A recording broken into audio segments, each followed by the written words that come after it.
In January, we did my annual 31 Days to a More Effective Compliance program where we looked at one thing you could do each day. Well, we're back with the Compliance Tip of the Day. This is the podcast where we bring you daily insights and practical advice on navigating the ever-evolving landscape of compliance requirements.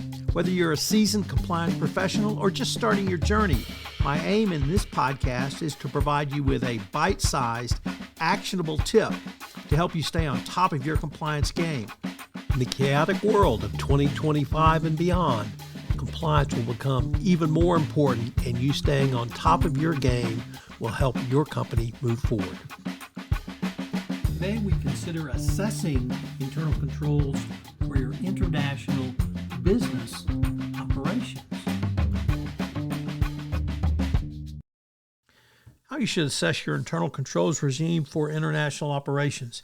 It is incumbent that you need to review as much information as you can to understand the financial and operational structure of an entity and how it is integrated with the corporate headquarters or the business unit's financial and operational structure if the foreign operation is part of a U.S. business unit.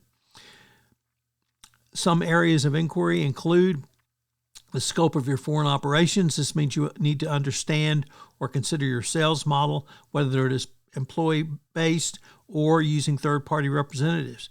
You should also consider if such third-party representatives are coming into a commercial relationship with your company through your supply chain.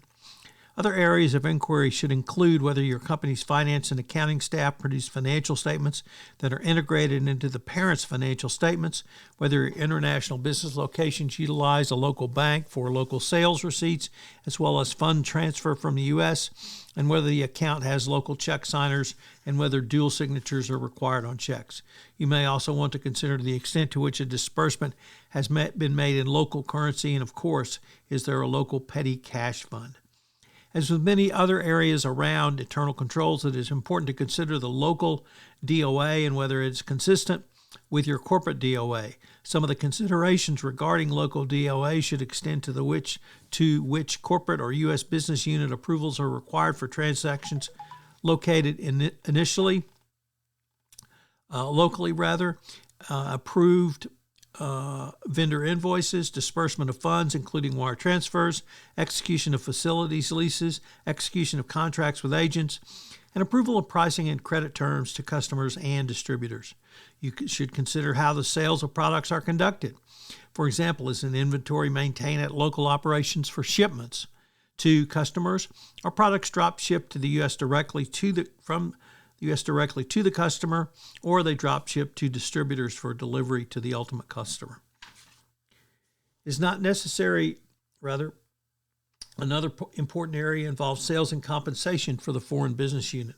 On the sales side of the equation, have you reviewed the 3-year historical sales cycles for the location and budgeting of sales for the upcoming year? This can give you insight into the relative pressure on employees to grow the business and accordingly the possibility of an employee bribing their way to grow your business. These inquiries can lead to questions about compensation, such as what is the sales incentive compensation plan for local sales personnel? What about the manager? Such an inquiry gives insight into the possibility of personal benefit, which might result from someone paying a bribe to win a contract, which results in a large sales incentive compensation to employees going forward.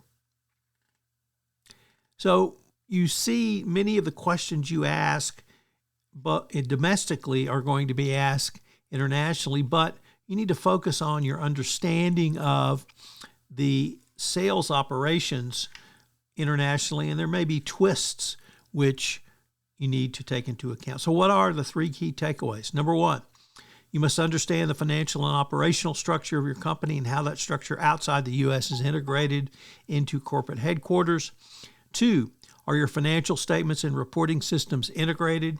And number 3, always keep into consideration the fraud triangle, because the pressure, rationalization, and opportunity in an international operation may actually be different than those in your U.S. domestic operations. One of of the things that I'm happy to do for you, the compliance profession, is if you have a question or a series of questions you would like some compliance tips on, I'm happy to take any requests that you might want, certainly anonymize them, and give you a quick tip.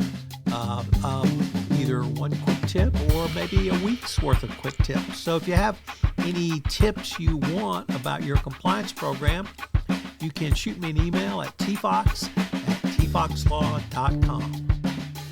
This podcast was created and produced with the assistance of AI.